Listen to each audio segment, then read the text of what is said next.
As ons verder na Romeine 2 kyk, spesifiek vers 13, dan sien ons dat nie die wat die wet hoor, word deur God vrygespreek nie, maar die wat doen wat die wet sê, sal vrygespreek word. En as ons dan verder lees vanaf vers 17 en 18, dan sien ons die volgende. Jy sê jy is 'n Jood, jy verlaat jou op die wet van Moses, jy beroem jou daarop dat God jou God is, jy ken sy wil en jy onderskei die dinge waar dit werklik op aankom, omdat jy deur die wet onderrig word. Nou wanneer Paulus hier skryf dan, is hy besig met 'n groter argument, dat mense nie gered kan word deur dit wat hulle self voor God doen nie, maar alleen deur genade. Nou in hierdie gedeelte skryf hy vir nie-Jode, wat gedink het dat omdat hulle nie die wet gehad het en geken het nie, hulle nie daaraan skuldig kan wees nie. En dan probeer Paulus vir hulle sê, dat hulle gewetens moes hulle in staat gestel het, om eerder reg voor God op te tree. Maar Paulus skryf nie net vir die nie-Jode nie. Hy skryf ook vir Jode wat groot geword het met die gedagte dat hulle die wet van God moet nakom en so deur God aanvaar sal word.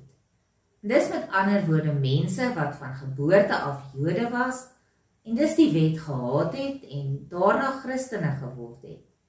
Hulle het egter steeds gedink dat hulle nakom van die wet die antwoord op alles is.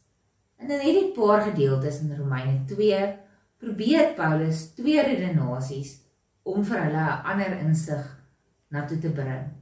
Die eerste is dat hulle moet besef dat om net die wet te hoor nog nie is waaroor dit gaan nie. Jy moet die wet gehoorsaam, voor jy kan dink dat dit jou kan help om by God uit te kom. Om dit bloot te hoor of te ken omdat jy daarmee groot geword het, is nie genoeg nie. Die bedoeling van die wet is om gehoorsaam te word, om na geluister te word. En die Jode moes dus met ander woorde nie dink dat hulle in 'n beter posisie is, omdat hulle as hulle God erken het nie. Die realiteit is dat hulle ook verkeerd doen, en dat hulle ook nie altyd by die wet bly nie. Die nie-Jode het hulle nie aan hulle gewetens gesteer nie, en die Jode het nie die wet gehoorsaam nie. Daar is dus niemand wat uit hulle self by God kan uitkom nie. En beide die Jode en die nie-Jode het 'n verlosser nodig. Mense het 'n verlosser nodig.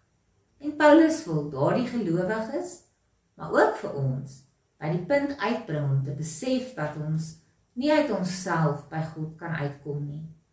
Ons moet, omtrent soos die tollenaar en die ander gelykenis van Jesus bely, Here, wees my genadig.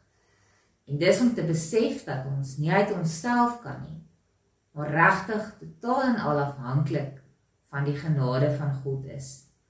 En ons moet nie vir onsself 'n rad voor die oë draai nie.